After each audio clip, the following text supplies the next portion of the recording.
இதுதான் இந்தியாவின் மிகப்பெரிய அதிகார மையம்.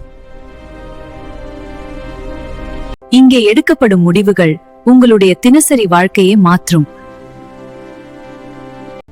நீங்கள் ஒரு வாக்கு போடுகிறீர்கள், ஆனால் அடுத்து என்ன நடக்கும் தெரியுமா? அந்த ஒரு வாக்கு பார்லிமெண்ட் ஆஃப் இந்தியாவுக்கு செல்லும் வழி இதுதான். லோக்சபாவில் உங்கள் பிரதிநிதிகள் உங்கள் வார்த்தை பேசுகிறார்கள். அவர்கள் உங்கள் சார்பாக பேசுவார்கள், ஆனால் எல்லா முடிவுகளும் வெளியில் தெரியாது. ஆனா இன்னொரு குழு இருக்கிறது. அவர்கள் நீங்கள் நேரடியாக தேர்ந்தெடுக்க மாட்டீர்கள். இந்த இடத்தில் மறைவு நடக்கிறது. அவர்கள் நீங்கள் தேர்ந்தெடுத்த எம்எல்ஏகள் மூலம் தேர்வு செய்யப்படுகிறார்கள். பிரசிடென்ட் ஒப்புதல் கொடுத்தால்தான் அது சட்டமாகும். அதிக சீட்ஸ் வாங்கியவர்கள் அரசாங்கமாகிறார்கள்.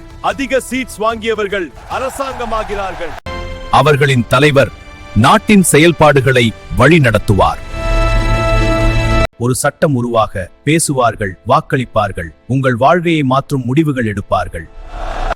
அந்த சட்டம் உங்கள் வாழ்க்கையை நேரடியாக மாற்றும். உண்மையான முடிவுகள் இந்த மூடிய கதவுகளுக்குள் தான் எடுக்கப்படுகின்றன. இந்த நாட்டின் உண்மையான அதிகாரம் யாரிடம் இருக்கிறது?